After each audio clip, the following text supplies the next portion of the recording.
knows how you come across somebody once in a while you shouldn't have messed with? That's me. I am not an African American.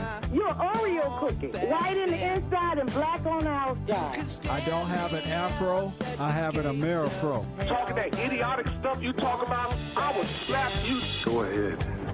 Make my day. Black as the ace of spades, but 100% American. Heard around the world by everybody and their mama. The Jesse Lee Peterson Radio Show. Uniting the races with truth. Instead of dividing them with lies, we're also rebuilding the family by rebuilding the man. I am Jesse Lee Peterson. Mattie Duppler is with me. She's the Director of Budget and Regulatory Policy for Americans for Tax Reform. And I wanted to talk to her for a few minutes about the IRS scandal. What can we expect from this? Let's see here. Mattie, good morning and welcome to the show. Yeah, thanks for having me, Jesse. Yeah, I appreciate you being here. Tell the folks what is the purpose of your doing. What is it that you guys are doing? Well, Americans for Tax Reform has been around for almost 30 years. We were started at the request of President Reagan, and we were a group that was focused on enforcing what became the 1986 tax reform law. And our goal is to continue to work with lawmakers and activists to encourage positive tax reform. We do this most famously by authoring the Taxpayer Protection Pledge, and officials running for state and federal government can sign this pledge, promising to their constituents that they won't raise taxes. So it's very easy for voters when they go to the voting booth to know where their candidate stands if their candidate has pledged never to raise taxes. And the purpose of the pledge, of course, is to get people involved in a positive conversation on tax reform that isn't a Trojan horse for tax increases, but actually is a plan to try and get tax reform that encourages growth, that lowers the tax burden on all Americans, and provides for a more prosperous economy. So is it working? Are we getting positive tax reform? Well, not yet. We've seen a lot of movement on the Hill. Chairman of the House Ways and Means Committee, which, of course, is in charge of writing tax policy, David Camp, has talked extensively and put out several reviews about tax reform and proposals going forward as to what he would like to do. The president has made some overtures to want to do tax reform, but we have yet to see a proposal from him that would really take a holistic approach to the entire tax code. The problem that we see today is a lot of folks are very frustrated with the tax code, and rightfully so. Yeah. Obviously, it's very complex, it's onerous, and folks are paying too much in taxes for the most part. So there's a lot of momentum behind the idea of there needing to be reform, but as far as action on the Hill and here in Washington, we're still waiting to see what happens. So that's a no, that is not working right now. Not quite yet, but we're still working on it. Right on. I wanted to talk to you about the IRS scandal. Is there any update on that? They went after the Tea Parties, conservatives, and other conservative groups around the country. Is there any new news on this? What's the update on it? Well, every day this story seems to get worse. First, it started out with the IRS kind of making an offhanded comment that they may have targeted groups, they may not have targeted groups. That story developed into the report that there were 75 different groups that had been targeted for the use of the word patriot in their names of their nonprofit groups. Now the reports are saying there may be as many as 300 groups that have been roped into this targeting by the IRS. And the IRS has used, we know now, improper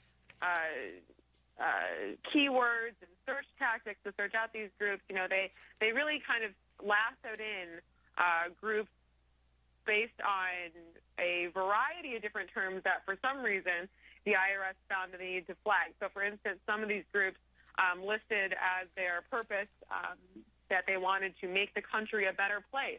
And that, for some reason, seemed to raise the ire of the IRS. So,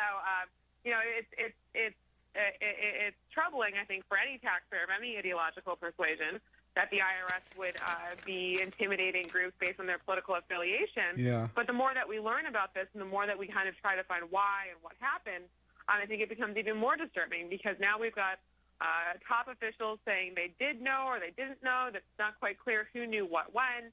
And the report that came out yesterday kind of trying to clear up the evolution of this in this investigation, I think muddied the waters even more because you've got officials saying that they may have known, but now they think it might have just been a breakdown of oversight of a couple employees at an office in Ohio. There's really been no one who stepped forward that said this is what's broken and this is how we can fix it, which is the biggest concern because obviously the IRS isn't going away anytime soon. So if we're going to be having these problems, we need to pinpoint how they happen to make sure they don't happen again. This corruption has been, as far as we know, been going on since back in 2011. So at once we thought it was just 2012, but it started back in 2011, right? And even 2010. Initially, we had the commissioner of the IRS testifying in front of Congress in 2011 saying he didn't know anything that was going on about this, but records now show that the targeting of these groups started in 2010. And some of these groups, when they applied for nonprofit status, had been waiting until now to get their applications approved. So it's been 3 years that these groups have been, under the purview of the IRS, trying to do what we think is our First Amendment right, which is to, lobby the government, to speak on terms and issues that are of concern to people. They've been waiting for 3 years for the IRS to grant them their application to do this. Yeah. And now we know perhaps why that hasn't happened. It's because they've been targeted for what the government thinks is their ideological affiliation. And they only went after conservative groups, Tea Party and other conservatives, no liberal groups at all. Is that true? Right, and in that time period, many liberal groups were having their applications approved, while these conservative groups were languishing, under these audits. And it's interesting, too, you see in the report the kind of information that was being requested of these groups. I mean, this is not simply an audit like we would think of an audit, like a person would think of their audit, if they're just filing their personal taxes. The IRS was asking in this instance for things like donor rolls, which don't have to be disclosed, but also things like Facebook posts, social media posts these groups have put out. I mean, just absurd, prying questions that I think any responsive American would be very concerned about answering. Yeah. But of course, all of these requests or audits are made with the full threat of the federal government behind them. So no American citizens obviously wants to try and disobey that. Yeah, the Drudge Report today headlines: IRS asks for Facebook post, reading list, private thoughts. Yeah, exactly. Now we're going after thoughts. We're trying to criminalize people's own thinking, which is extraordinarily problematic. Is this administration a culture of corruption? Well, I think that this week certainly shows why Americans have a reason to be somewhat skeptical of their government. Hopefully, from my perspective, who's someone who works to decrease the size of government, alleviate the burden of government on taxpayers, I think that this justifies a healthy skepticism about how our government operates. And I don't mean that in a way that, we should always be questioning everything that happens and, be generally hostile to government. But what we should be doing is wondering why. We should be challenging the status quo. We shouldn't just try or look and see what's happening and accept that as the norm. Because I think that's kind of the challenge here. A lot of proponents of the administration are trying to explain away what's happening with the IRS, with the DOJ, with Benghazi, by saying, well, this is the way things were operating because that's the way we operate. Well, let me take a quick break, Mattie. 888-775-3773. 69 Oldsmobile, and I want to know what they're not telling.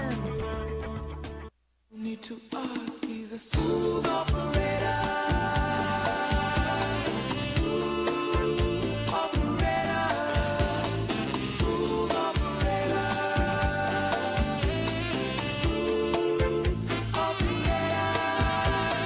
Coast to coast, LA to Chicago, Western one scandal after another one. I am not surprised. I tried to warn you, the American people, back in 2008, that this man, Barack Obama, is the worst of the worst. He is a liar and cannot be trusted. Even now, as these things are happening, he's denying everything. He has denied that he had lied again and said that he called the terrorist attack, the Benghazi situation, a terrorist attack. He did not call it that at all. The guy just lie. He'll lie in front of your face, even when the truth is right there. I am not surprised by all these things. And it will get worse before it gets better, because we have a president in the White House, unfortunately, who is just as far away from truth as the West is from the East. The man is a liar. It's in him to lie. There is no truth within Barack Obama, and that's why all of these things are going on. He will go down in history as the most hated, worst redistribution of wealth, black liberation theology, lying, white-hating, Jewish-hating, deceiving America, Christian-hating that we have ever seen. I said this back in 2008, and it's coming to the forefront like nothing I've ever seen. And it's not over yet, folks. We haven't heard. You think these things are bad. Wait until the guy is out of there. It would be absolutely, I hope we can recover from it.